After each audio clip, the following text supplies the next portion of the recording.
देखिए जी, information flow को आप कभी भी और किसी भी तरीके से रोका नहीं जा सकता। आप इसको थोड़ी देर के लिए आप डिले करने की टैक्टिक्स इस्तेमाल कर सकते हैं, लेकिन इन्फॉर्मेशन फ्लो आजकल डिफरेंट वावियों से, अभी आपने कहा घर में बैठे हुए वाईफाई कनेक्शन हमारे चल रहे होते हैं। आप थोड़ी देर के लिए जीएसएम के नेटवर्क को हम बंद कर दें तो सिर्फ हम जब ट्रांसपोर्टेशन मोड में हैं उसके अंदर हमारे पास इंटरनेट मौजूद नहीं है, लेकिन फिक्स जगहों के ऊपर तो हमारे पास इंटरनेट किसी ना किसी मोड के तहत मौजूद है। बहुत से सैटेलाइट इंटरनेट आना शुरू हो गए हैं अब, जो कि सिर्फ ना सैटेलाइट के तौर पर हमसे कनेक्टेड होंगे। तो I think as we are moving forward तो इंटरनेट की कनेक्टिविटी शायद स्टेट के भी कंट्रोल में नहीं रहेगी कुछ अरसे तक, और that will be available for everywhere. तो it's very difficult to move without this one. Information तो फ्लो करती रहेगी, वो तो रुकेगी नहीं। अच्छा, एक्सपोर्ट्स को कितनी बढ़ाने की ज़रूरत है हमें?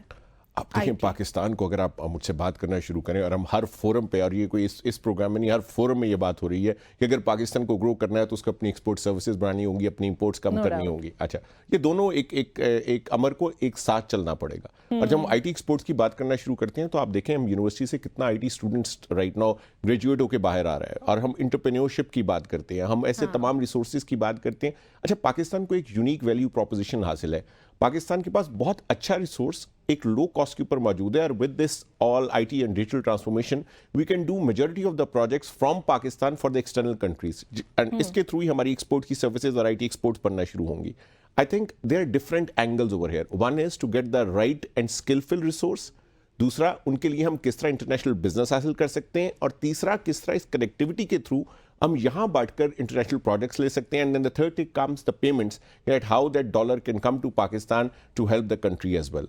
तो ये सिर्फ एक इंडस्ट्री की बात कर लें या एक मिनिस्ट्री की बात नहीं है। आई थिंक ये 3-4 डिफरेंट मिनिस्ट्रीज को मिलकर ये इकोसिस्टम और प्लेटफॉर्म प्रोवाइड करना पड़ेगा, जिसके बाद ये आईटी सर्विसेज एक्सपोर्ट होकर आगे बढ़ना शुरू करेंगे। अच्छा सर, अभी ट्विटर भी बंद है पिछले 4-5 रोज से। मैंने खुद भी वीपीएन लगा के भी कोशिश की कि चल जाए शायद, लेकिन नहीं चला है। वीपीएन पे भी नहीं चल रहा है। अब पहले तो ये बताएं कि इसकी वजह से क्या मुश्किलात दरपेश हो सकती हैं और हो भी चुकी हैं, और कितने नुकसानात मजीद हमें इस पर उठाने पड़ेंगे? देखिए, बिजनेस को चलने के लिए सबसे इंपॉर्टेंट चीज होती है कि आपके पास right set of data at the right time available हो। जब आपके पास राइट टाइम पे डाटा नहीं होता अवेलेबल होता, तो फिर आप बहुत से बिजनेस डिसीजंस या तो डिले करते हैं या सही नहीं कर पाते।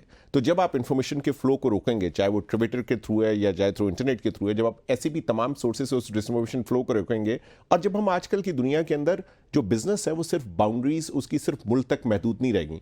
आज हम इंटरनेशनल मार्केट के अंदर compete कर रहे हैं, आज हम ओवरऑल मार्केट के अंदर एंड टू एंड जा रहे हैं। तो हमारे लिए बहुत इंपॉर्टेंट है कि हमारे पास सही डाटा सही वक्त के ऊपर मौजूद हो, सो दैट हम सही डिसीजन कर सकें। तो जब आप ये बात करती हैं कि ट्विटर ब्लॉक हो गया या दूसरी चीजें ब्लॉक हो गई, तो ऑफकोर्स एक इन्फॉर्मेशन सेट है जो ब्लॉक होना शुरू हो गया।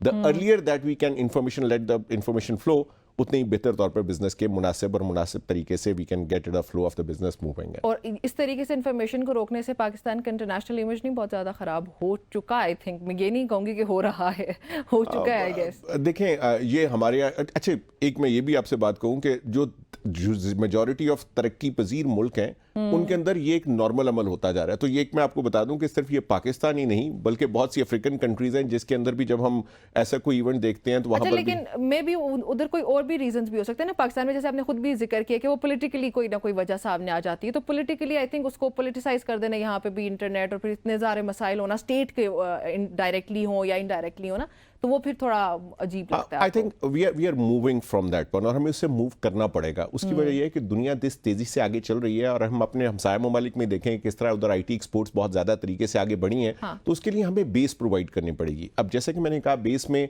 स्किलफुल रिसोर्स की जरूरत है, इंटरनेट बैकबोन की जरूरत है, इंटरनेशनल बिजनेस से कनेक्टिविटी के लिए और प्रोजेक्ट की जरूरत है, और हमें अपनी मुस्लिम कंट्रीज के पास जाकर, टू बी ऑनेस्ट, हमें उनको पाकिस्तानी रिसोर्सेज के बारे में जाके कंप्लीट ऑफर करनी चाहिए कि we can provide all the services from there. I think जब हम इन तमाम चीज़ों को जोड़ेंगे तो आई एम प्रीटी श्योर कि we are going to get a lot of IT exports that we are talking about.